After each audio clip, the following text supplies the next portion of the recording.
कि जो संविधान में समता के अवसर दिए गए हैं, एजुकेशन में, राजनीति में और आर्थिक स्थिति सुधारने में, तो एक समय ऐसा आएगा कि वंचित वर्ग के लोग भी पढ़ लिख कर आर्थिक रूप से मजबूत होकर आगे बढ़ेंगे और 21वीं सदी कमजोर वर्गों के लोगों की होगी। तो आज जब आपने कहा कि बहुत सारी पार्टियों ने जय भीम के नारे लगाए, तो दिल में बड़ी खुशी हुई कि जय भीम के नारे लगने चाहिए। हालांकि ये भी सच है कि बहुत सारी पार्टियों का जय भीम सिर्फ दिखावा है, चुनावी दिखावा, क्योंकि जब उनकी सरकारों में उनको मौका मिलता है कि वो जय भीम और बाबा साहब अम्बेडकर के विचारों पर चलने काम करे, तो वहां वो चूक जाती। तो ये बड़ा दुखद है। सिर्फ दिखावे के लिए बाबा साहब अम्बेडकर के नाम का प्रयोग नहीं होना चाहिए। एक बड़ी चिंता जो है, कल से जो राज्यसभा में होम मिनिस्टर ने जो बयान दिया है, हालांकि उनका जो बयान था वो पूरे रूप से वो कांग्रेस पे एक हमला था, लेकिन जिस तरह के शब्दों का प्रयोग उन्होंने किया उससे एक बड़ा आक्रोश जो है हक वंचित समाज में, उनमें गहरी चिंता है।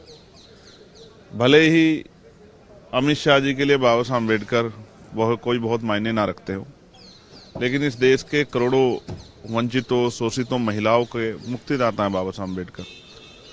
और जहां तक मैं समझता हूं, उन्होंने जो कार्य किए हैं उनका योगदान भुलाया नहीं जा सकता। किसी को मजबूरी में और किसी को जरूरत में बाबा साहब अम्बेडकर का नाम लेना ही पड़ता है। मैं यहाँ मैं ये भी कहना चाहता हूं कि भाई बाबा साहब अम्बेडकर सदा थे, सदा हैं और सदा रहेंगे। लेकिन अमित शाह जी और प्राइम मिनिस्टर को शायद ये आभास नहीं है कि आज वो अगर गृह मंत्री हैं या प्रधानमंत्री हैं तो वो भगवान की देन नहीं है, बाबा साहब अम्बेडकर के संविधान की देन है। आज वो अगर गृह मंत्री या प्राइम मिनिस्टर हैं तो बाबा साहब के संविधान की वजह से हैं। और अहंकार बहुत अच्छा नहीं होता है। जैसे मैंने आपसे कहा कि ना सदा कांग्रेस सत्ता में रही और ना सदा भाजपा सत्ता में रहेगी। एक समय आएगा कि इसी देश के लोग इस भारतीय जनता पार्टी की सरकार को उखाड़ कर फेंक देंगे। तो मैं स्पष्ट रूप से कहना चाहता हूं कि इस तरह का बयान अम्बेडकरवादी तो किसी भी कीमत पर बर्दाश्त नहीं करेंगे। पूरे देश में अम्बेडकरवादियों में इस बात को लेकर गुस्सा है और मैं स्पष्ट तौर पर कहना चाहता हूं कि ये बयान जो है शर्मनाक है।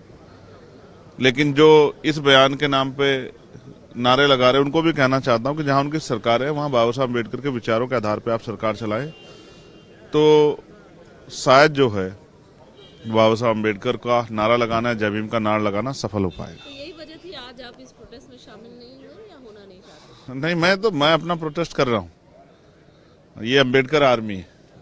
अम्बेडकर आर्मी हमेशा से लड़ती रही। ये तो लोग यहाँ लड़ रहे हैं, हम लोग तो उनके विचारों को लेकर गांव-गांव जाते हैं, जहां सामंती लोगों का सामना करना पड़ता है। जहां आज भी आपको याद है परभनी में क्या हुआ? मैंने कल भी 0 आवर में डाला था कि परभनी पर चर्चा हो।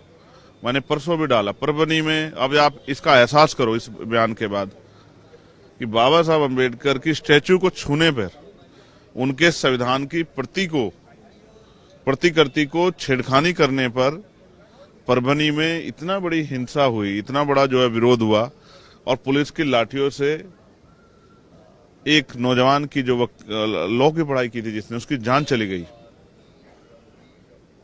संतोष सूर्यवंशी, सोमनाथ सूर्यवंशी। आप ये महसूस करके देखिए कि जब हम बाबा साहब के संविधान की प्रतिकृति को नहीं छूने देते, उसका अपमान नहीं बर्दाश्त कर सकते, और बाबा साहब के स्टैच्यू का अपमान बर्दाश्त नहीं करते, तो बाबा साहब का अपमान बर्दाश्त कर लेंगे?